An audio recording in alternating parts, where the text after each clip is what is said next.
My son, Daniel, told me it was my fault his marriage was crumbling. My fault. Me, Eleanor Vance, the woman who had poured every ounce of her being into raising him after his father walked out on us when Daniel was just a boy of 10, leaving me with a mortgaged house, a broken heart, and a fierce, unyielding determination to give my son the world. He said my presence in their lives, in their house, the house I had helped them buy, my savings a silent, substantial contribution to their down payment, was a constant source of tension.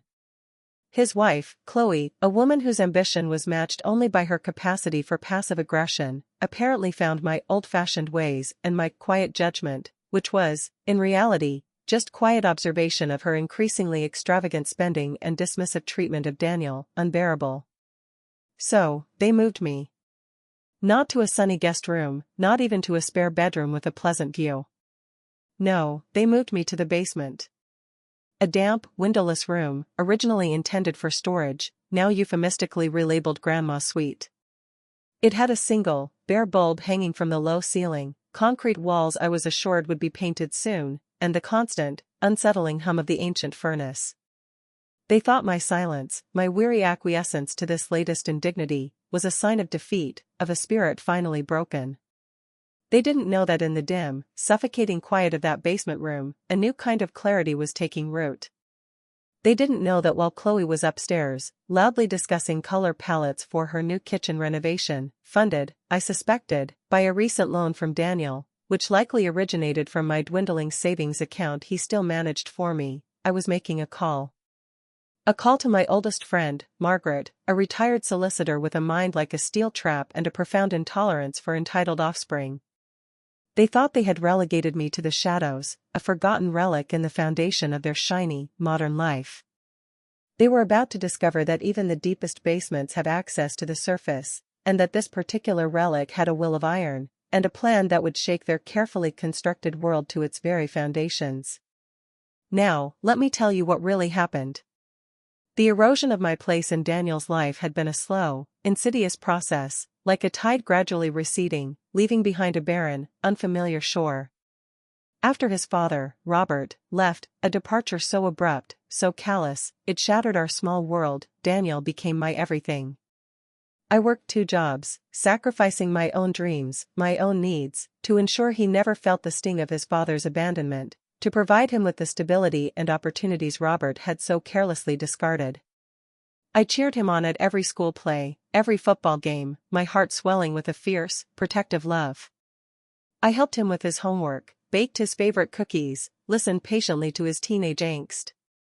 I thought we had forged an unbreakable bond, a connection built on shared hardship and mutual devotion. When he met Chloe, I was, admittedly, wary. She was beautiful, ambitious, with a brittle, polished veneer that seemed to deflect any genuine warmth.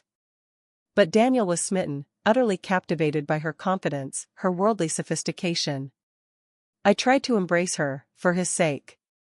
I welcomed her into our home, taught her my mother's recipe for apple pie, which she later critiqued on a food blog as adorably rustic but lacking in culinary finesse, and bit my tongue when she casually rearranged my living room furniture to improve the flow, a euphemism, I suspected, for eradicating any trace of my dated taste.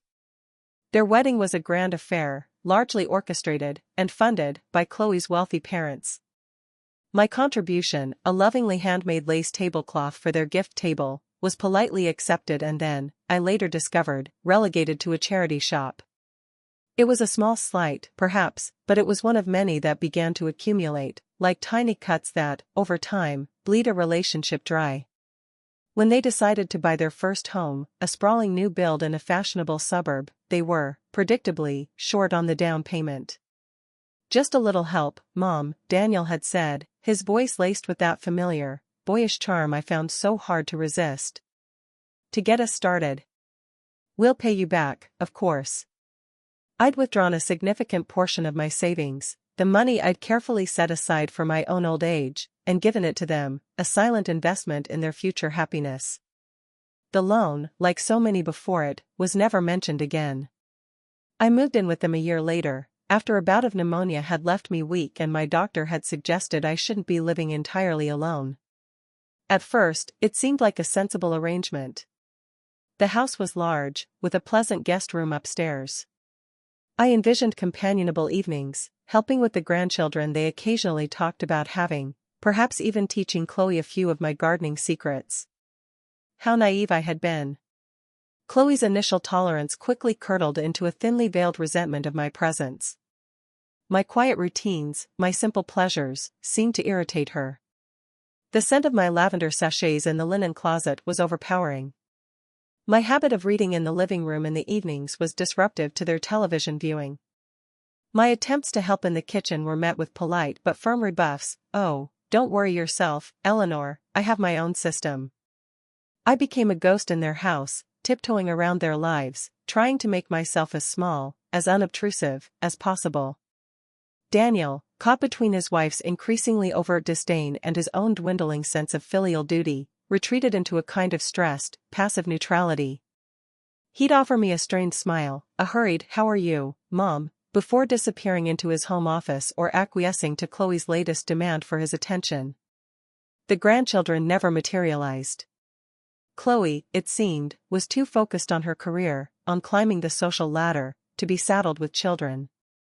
And I, the live-in, unpaid, increasingly unwelcome, grandmother-in-waiting, became a daily reminder of a life she had no intention of choosing. The move to the basement was presented not as a banishment, but as a practical solution. Chloe had decided, with Daniel's weak concurrence, that the upstairs guest room, my room, would make a fabulous home gym for her. "You know, Mom," Daniel had said, avoiding my gaze, his voice laced with a false cheerfulness, "it's actually much more private for you downstairs. Your own little apartment, almost. And it's much cooler in the summer." My own little apartment. A windowless, concrete-walled cell, smelling faintly of damp and old paint, with the constant, unsettling groan of the ancient furnace as my only companion. The single, bare bulb cast harsh, unflattering shadows. The bed was a cast-off from Daniel's college days, its mattress thin and lumpy. My few cherished pieces of furniture, the ones I'd managed to bring with me from my bungalow, looked lost and out of place in the stark, utilitarian space. They'd promised to fix it up, of course. Paint the walls, lay some carpet, perhaps even install a proper window, if the foundations allowed. These promises, like all the others, remained unfulfilled. The basement became my world. My days were measured by the sliver of light that crept under the ill-fitting door from the hallway above, by the muffled sounds of their life unfolding upstairs, Chloe's sharp, impatient voice, Daniel's more subdued tones, the clatter of expensive cookware in the kitchen they were already planning to renovate. The loneliness was a physical ache, a constant companion. My books, my only solace, were difficult to read in the dim, flickering light. My knitting, my hands now stiff with a touch of arthritis, became a frustrating, fumbling exercise. I felt like a forgotten relic, stored away in the dark, out of sight, out of mind. My internal monologue during those long, subterranean days was a bitter, circular torment. How had I come to this? How had the son I adored, the child I had sacrificed everything for, allowed this to happen? Was this the reward for a lifetime of maternal devotion? Was this the care they had so earnestly promised? Occasionally, Chloe would descend the rickety wooden stairs, usually to retrieve something from the adjacent storage area, a suitcase for one of her frequent girls' weekends, a box of seasonal decorations. She'd offer me a curt, dismissive nod, her eyes flicking around my cramped quarters with an expression of faint distaste, as if I were a particularly unsightly species of fungus that had taken root in her otherwise perfect home. Daniel's visits were even rarer, and always brief, uncomfortable affairs. He'd hover in the doorway, his gaze darting around nervously, his conversation stilted, forced. "Everything okay down here, Mom?" he'd ask, his voice too loud, too hearty. "Need anything?" I'd assure him I was fine, my voice carefully neutral, not wanting to give him the satisfaction of my distress, or perhaps, fearing the consequences of any complaint.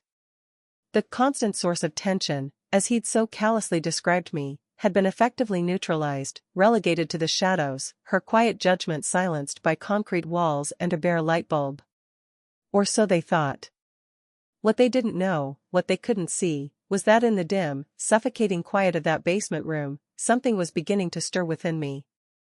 Not despair, not yet. But a cold, hard anger, a clarity born of profound, unendurable injustice. They had pushed me too far. They had underestimated my resilience, my capacity for quiet, strategic thought. And they had forgotten one crucial detail: while they might control my physical environment, they did not, and never would, control my mind. Or my access to a telephone. The furnace might hum its mournful tune, the bare bulb might cast its depressing glow, but in that subterranean prison, a plan, a quiet, revolutionary plan, was beginning to take shape. They thought they had buried me alive. They were about to discover that some roots, even in the darkest of places, can find their way to the light. The call to Margaret, my oldest and dearest friend, was made on a Tuesday morning, while Daniel and Chloe were safely out of the house, engrossed in their important, self-serving lives.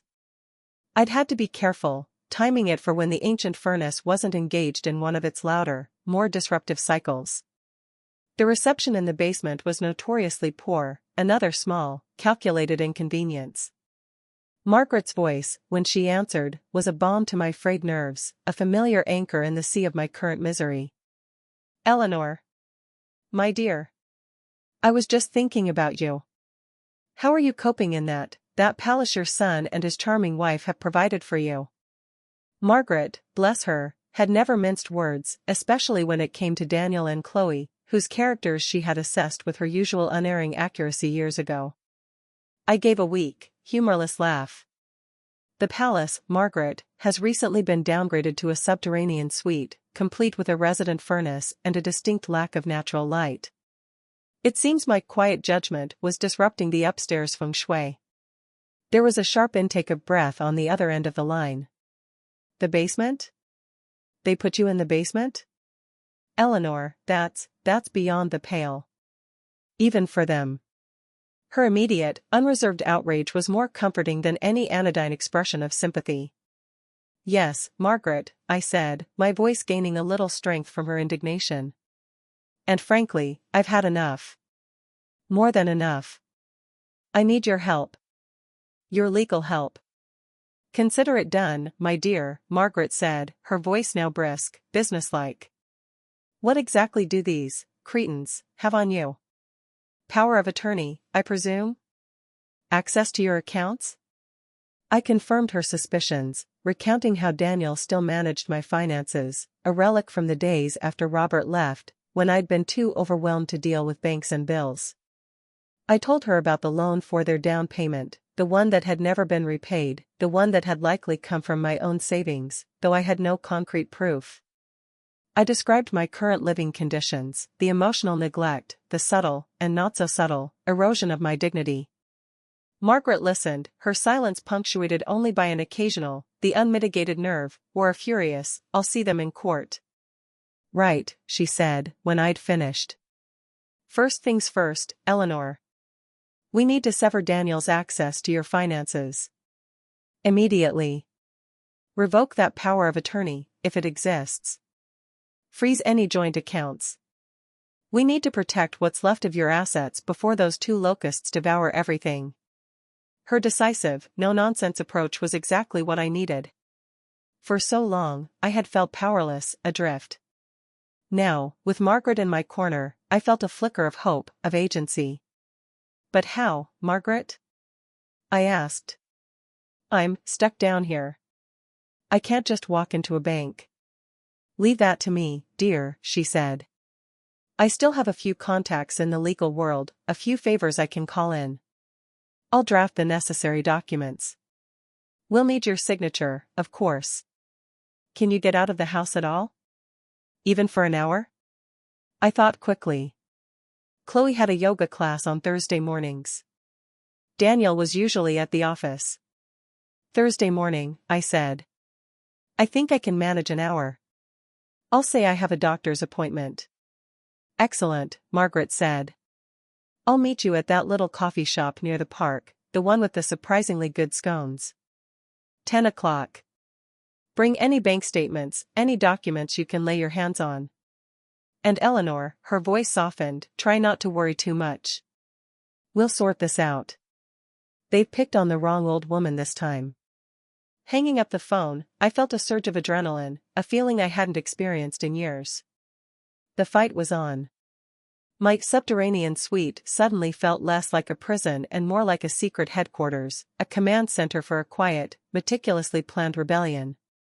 The thought of Daniel and Chloe's faces, when they discovered their access to my funds had been summarily cut off, when they realized their compliant, easily managed mother had suddenly developed a spine of steel, brought a grim, satisfying smile to my lips. The furnace hummed its mournful tune, but for the first time in a long time, I didn't feel quite so alone in the dark. Margaret, my old friend, my comrade in arms, was on the case. And woe betide anyone who underestimated two determined old women with a righteous cause and a lifetime of experience in navigating the often treacherous currents of human nature.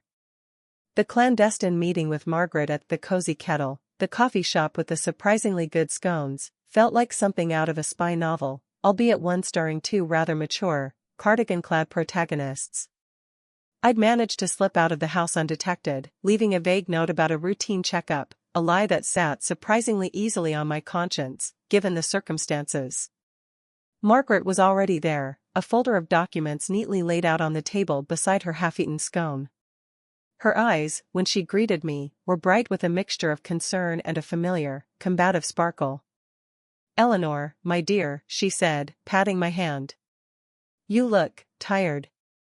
But determined. Good. We got straight to business." I handed over the few bank statements I'd managed to retrieve from Daniel's office, a chaotic pile of papers on the corner of the dining room table he rarely used but fiercely guarded. Margaret scrutinized them, her brow furrowing. "As I suspected," she murmured. "Regular, unexplained withdrawals. Transfers to accounts that aren't yours. And this is interesting. A rather substantial payment to Evergreen Luxury Renovations?" Evergreen Luxury Renovations. The name Chloe had mentioned in connection with her grand plans for her new kitchen. Paid for, it seemed, with my money. The evidence was mounting, each transaction a fresh stab of betrayal. Margaret, however, seemed almost invigorated by the blatant chicanery. "Right," she said, her voice brisk. "We have enough here to proceed. First, this power of attorney. Daniel wheedled you into signing a comprehensive one, did he?" I nodded, shamefaced. "He said it was just to help with the household bills, after Robert left." I was overwhelmed. "Of course, you were," Margaret said, her tone softening momentarily. "They prey on vulnerability. But we can revoke it. I've drafted the necessary document here. You just need to sign it, in front of a witness. I've taken the liberty of asking my nephew, young Thomas, who's a notary, to pop by later. He's very discreet." Next, she produced letters addressed to my bank, formally instructing them to freeze all accounts to which Daniel had access, to cancel any credit cards issued in my name but used by him or Chloe, and to redirect all future statements and correspondence to a new, secure postal box Margaret had already arranged. "This," she said, tapping the letters with a decisive finger, "will be the first shot across their bows. They'll find out soon enough that the gravy train has been unceremoniously derailed."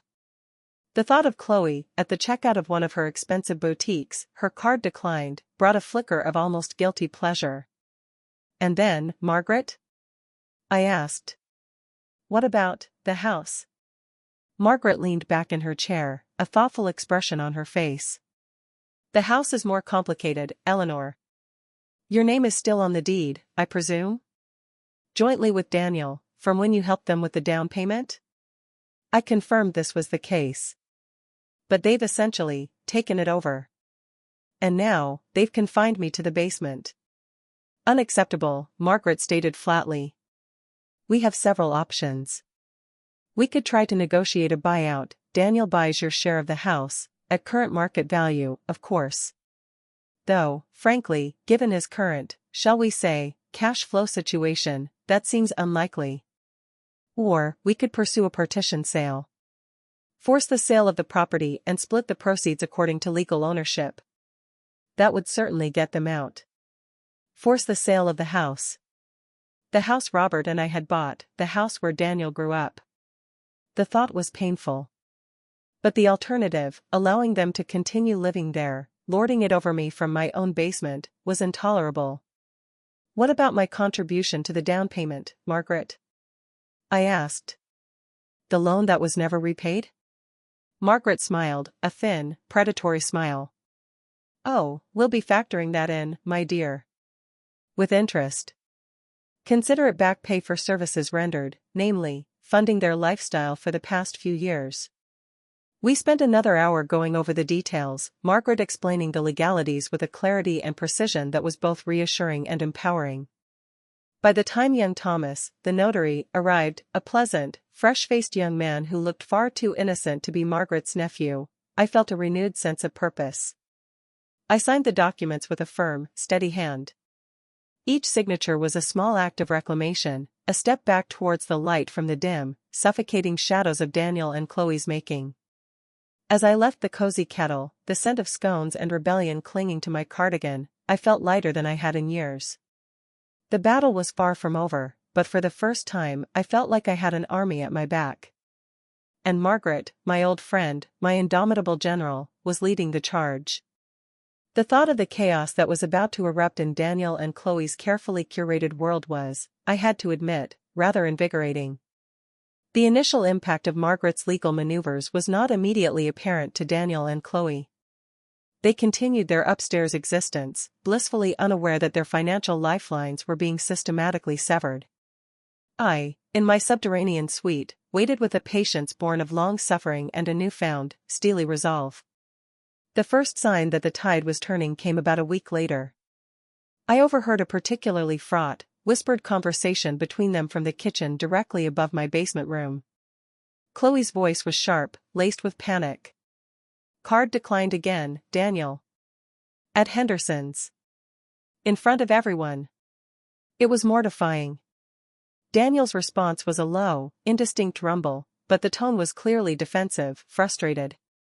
The gravy train, as Margaret had so aptly put it, was indeed beginning to derail. A few days later, a more significant tremor shook their carefully constructed world.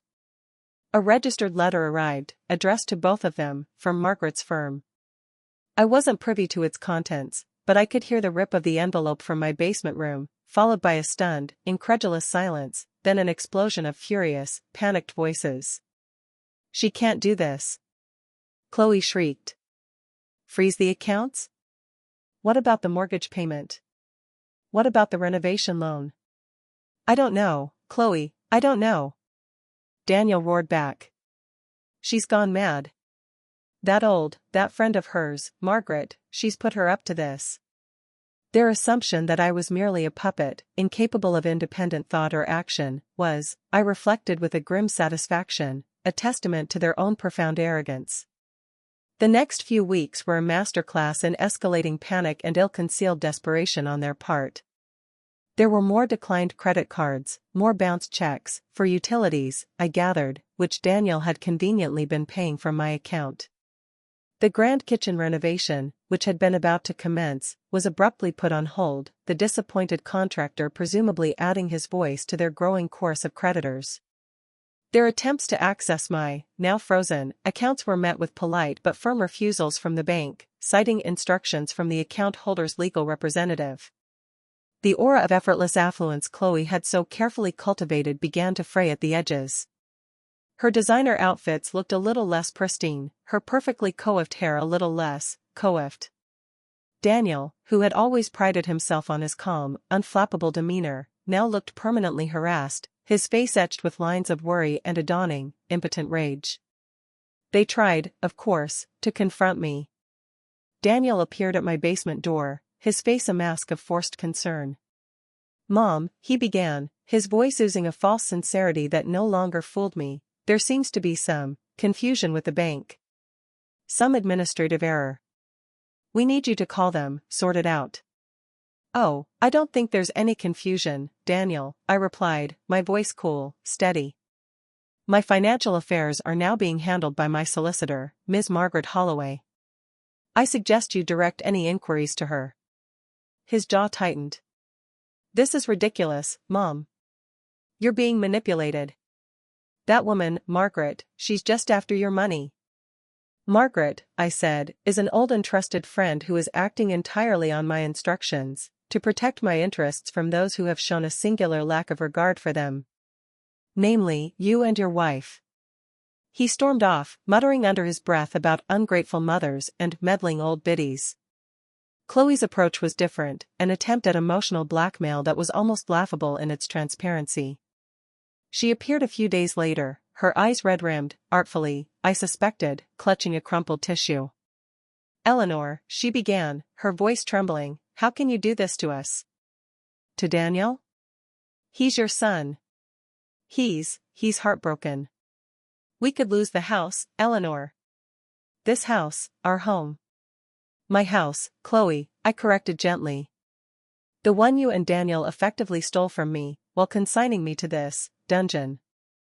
And as for Daniel's heartbreak, I suspect it is more closely related to his suddenly empty wallet than to any genuine filial distress." Her tears, which had been threatening, now flowed freely. "But, what about all the money we put into this place? The renovations? We've improved its value." "With my money, Chloe?" I asked, raising an eyebrow. "An investment I neither requested nor approved? Margaret will be sending you a full accounting of what you owe me. Perhaps you can use the improved value to settle that debt." She stared at me, aghast, her carefully constructed facade of victimhood crumbling. The realization that I was not only aware of their financial machinations but was actively, legally, pursuing restitution, seemed to finally penetrate her wall of self-delusion. She fled, not with a parting shot, but with a choked sob, the sound of a spoiled child finally realizing the game was over, and she had lost. The sweet, quiet satisfaction of that moment was, I confess, considerable. The arrival of Margaret's meticulously detailed financial accounting, itemizing every unauthorized withdrawal, every questionable expenditure, every penny of my money that had been diverted to fund their lifestyle, was the next bombshell to detonate in Daniel and Chloe's rapidly imploding world. I wasn't present when they received it, of course, but Margaret later described the subsequent phone call from their increasingly agitated lawyer as a masterpiece of spluttering indignation and thinly veiled panic. The sum they owed was substantial, far exceeding, I suspected, any liquid assets they possessed, especially now that their access to my accounts had been severed. The evergreen luxury renovations, the designer shopping sprees, the expensive restaurant meals, it all added up to a rather damning indictment of their greed and financial irresponsibility. Their options, as Margaret dryly pointed out to their lawyer, were limited. They could attempt to dispute the accounting, a costly and likely fruitless endeavor given the clear paper trail. They could declare bankruptcy, a humiliating prospect for the image-conscious Chloe. Or, they could agree to a settlement, which would inevitably involve the sale of their house, my house, to repay the debt. The pressure mounted. The hushed, angry arguments upstairs became more frequent, more intense. I occasionally heard Chloe's voice, raised in a shrill, accusatory wail, "This is all your fault, Daniel. You were supposed to handle her. You said she was a pushover." Daniel's responses were usually inaudible, but the underlying tone of weary defeat was unmistakable. Their carefully curated world, built on a foundation of my money and their own audacious entitlement, was crumbling around them. It was during this period of escalating tension that Margaret suggested the next, and perhaps most decisive, step, formally petitioning the court for a partition sale of the property. "Eleanor," she'd said, during one of our strategy sessions at the Cozy Kettle, "they're stalling. They're hoping you'll lose your nerve, or that something will happen to resolve the situation in their favor. We need to force their hand. A court-ordered sale will give them a non-negotiable deadline. Either they buy out your share, which, frankly, they can't afford, or the house is sold, and the proceeds are divided according to legal ownership, after, of course, your substantial financial claim against Daniel is settled." The thought of strangers tramping through my home, of my cherished possessions being valued and auctioned, was still painful. But the alternative, allowing Daniel and Chloe to continue their squatting indefinitely, while I languished in the basement, was unthinkable. "Do it, Margaret," I said, my voice firm. "Let's set the wheels in motion." The legal notice of the partition sale, when it arrived, seemed to be the final, crushing blow to Daniel and Chloe's rapidly deflating arrogance. Their lawyer, after a flurry of increasingly desperate attempts to negotiate a more amicable, i.e., less financially ruinous for them, solution, finally conceded. They would agree to the sale of the house. They had no other choice. The next few weeks were a blur of estate agents, viewings, and the depressing but necessary process of sorting through a lifetime of accumulated possessions. Margaret, bless her, was a rock, handling the logistics, shielding me from the worst of the emotional turmoil. She arranged for a reputable valuer to assess my belongings, and for a discreet auction house to handle the sale of anything I didn't wish to keep. Daniel and Chloe, meanwhile, were forced to confront the reality of their impending displacement. Their grand plans for their house were now so much dust and ashes. They began, reluctantly and with ill grace, to pack their own belongings, their movements heavy with resentment, their faces masks of sullen defeat. I observed them from a distance, a quiet, almost detached spectator to their downfall. There was no triumph in my heart, no desire to gloat. Only a profound, weary sadness for the son I had lost, for the choices he had made, for the love he had so carelessly, so comprehensively, squandered. But beneath the sadness, there was also a growing sense of liberation. The chains of familial obligation, of unreciprocated love, of silent suffering, were finally, irrevocably, being broken. I was no longer Eleanor Vance, the forgotten mother in the basement. I was Eleanor Vance, the architect of my own destiny, the mistress of my own, albeit soon to be liquidated, house. And that, I realized, was a victory in itself. The sale of the house, my home for over 40 years, was concluded with a surprising, almost anticlimactic, speed. A young professional couple, new to the city, fell in love with its potential, a word that now made me wince internally, remembering Chloe's use of it, and made a generous offer, which Margaret, after shrewd negotiation, accepted on my behalf. The closing date was set, and Daniel and Chloe were given a firm, non-negotiable deadline to vacate the premises. Their departure was as ignominious as their occupancy had been arrogant. There were no tearful farewells, no expressions of remorse, only a trail of discarded belongings, overflowing rubbish bins, and a lingering atmosphere of bitter resentment. They left in a rented van, their faces grim, their future uncertain. I didn't watch them go. I was already at the cozy kettle, sharing a celebratory scone, and a rather potent pot of Darjeeling, with Margaret. "Well, Eleanor," she said, raising her teacup in a toast, "that's that. Chapter closed. And a rather satisfying ending, if I do say so myself." I smiled, a genuine, heartfelt smile. "Indeed, Margaret. And I couldn't have done it without you." With the proceeds from the sale, after settling Margaret's, very reasonable, fees and repaying myself the loan Daniel had so conveniently forgotten, with accrued interest, as Margaret had insisted, I was comfortably, if not extravagantly, well off. The question now was, what to do with my newfound freedom, and my unexpected, if hard-won, financial independence. My first decision was an easy one. I would not be returning to a solitary existence in another house, however charming. The experience with Daniel and Chloe had taught me the value of companionship, of community, of not being entirely reliant on the fickle affections of family. Margaret, who had been widowed herself some years prior, had recently moved into a lovely, well-appointed retirement village on the outskirts of town, a place called Willow Creek Manor. She'd been extolling its virtues, the beautifully maintained gardens, the lively social calendar, the excellent on-site amenities, including, most importantly, a library well-stocked with mystery novels. "You should come and have a look, Eleanor," she'd urged. "They have some delightful little cottages available. And the scones in the residence lounge are almost as good as the ones here." And so, I did. Willow Creek Manor was indeed delightful. The cottages were small but perfectly formed, each with its own little patch of garden. The atmosphere was friendly, welcoming, a far cry from the institutional beige of my brief, unhappy sojourn in a previous temporary care facility Amelia had once consigned me to. I found a charming two-bedroom cottage, overlooking a rose garden that reminded me, with a pang, of the one Thomas and I had tended for so many years.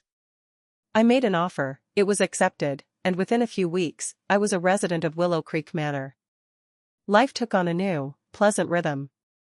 My days were filled with leisurely walks in the gardens, lively discussions at the book club, where Margaret and I often held differing, and vociferously argued, opinions, watercolor classes, a hidden talent I was surprised and delighted to discover, and convivial dinners in the residence dining room, where the conversation was always stimulating and the company, blessedly, devoid of any hidden agendas.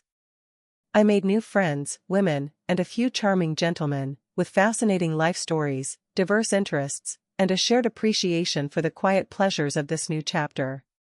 The basement room, the damp, the dim light, the constant hum of the furnace, felt like a distant, almost unbelievable, nightmare. Of Daniel and Chloe, I heard very little.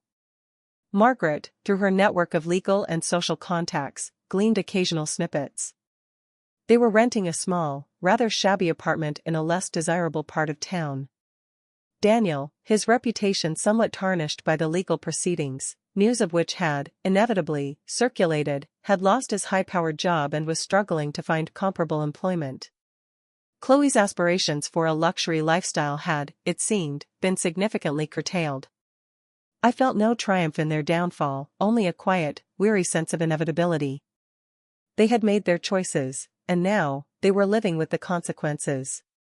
My legacy, I decided, would not be one of bitterness or revenge. I instructed Margaret to draft a new will. A significant portion would go to her, my dearest, most loyal friend. Another portion to a local animal shelter, a cause Samuel had always supported. And the remainder? I decided to set up a small charitable trust, in Samuel's name, to provide legal aid and support for elderly individuals facing situations similar to the one I had endured. It was a way of transforming my own painful experience into something positive, something that might help others reclaim their dignity, their autonomy. The quiet judgment Chloe had so resented was now, I hoped, being channeled into a quiet, constructive justice.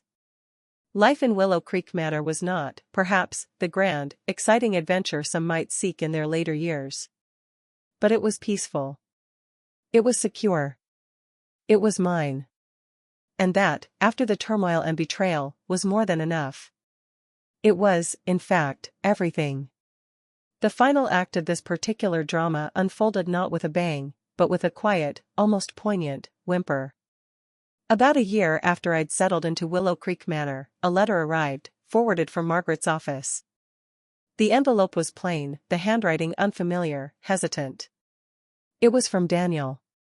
It wasn't a long letter, nor was it filled with the blustering indignation or self-pity that had characterized his earlier communications. Instead, it was a subdued, almost broken, account of his current circumstances. Chloe had left him. Taken what little remained of their joint assets, which, I gathered, wasn't much, and disappeared, presumably in search of a new, more solvent, benefactor. Daniel was alone, struggling to pay the rent on his small apartment, his career prospects bleak, his future uncertain. He didn't ask for money, not directly. But the underlying plea was unmistakable. He spoke of his regret, of his foolishness, of his dawning understanding of the hurt he had caused. He even, in a passage that almost made me choke on my Earl Grey, mentioned missing Mike's sensible advice and my calm presence. It was a masterpiece of carefully constructed, if somewhat belated, remorse.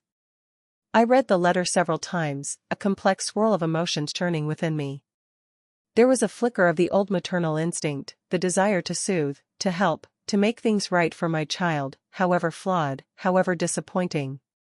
But it was quickly overshadowed by a stronger, clearer voice, the voice of Eleanor Vance, the woman who had endured the basement, the woman who had fought for her dignity, the woman who knew, with a certainty born of bitter experience, that some betrayals cut too deep to be easily mended, some trusts, once shattered, can never be fully restored. I did not reply to Daniel's letter. What was there to say? Apologies, however sincere they might now appear, could not erase the years of neglect, the calculated cruelty, the profound disrespect. Forgiveness, perhaps, might come in time, in the quiet solitude of my own heart. But reconciliation? A return to the old dynamic of maternal sacrifice and filial entitlement? That was unthinkable. My life was my own now, peaceful, independent, and blessedly free of their toxic presence. I had my friends, my books, my watercolor classes, my small garden. I had Margaret, my staunch ally, my dear companion. I had the satisfaction of knowing that my legacy, when the time came, would be one of generosity and justice, not a reward for greed and betrayal. Daniel and Chloe had made their choices. They had chosen a path of selfishness, of disrespect, of profound emotional and financial dishonesty. And now, they were living with the consequences. It was a harsh lesson, perhaps, but one they had brought entirely upon themselves.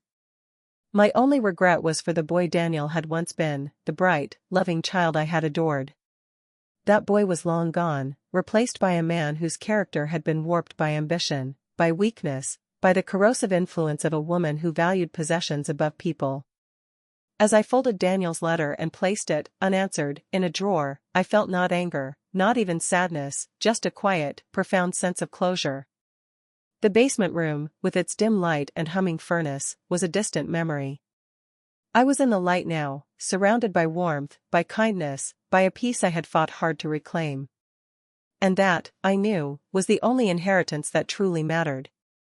The final brushstroke on the canvas of my life would be one of serenity, of quiet dignity, of a strength I hadn't known I possessed until I was pushed into the darkest corners of my own home, and my own heart. And from those depths, I had, against all odds, found my way back to the light.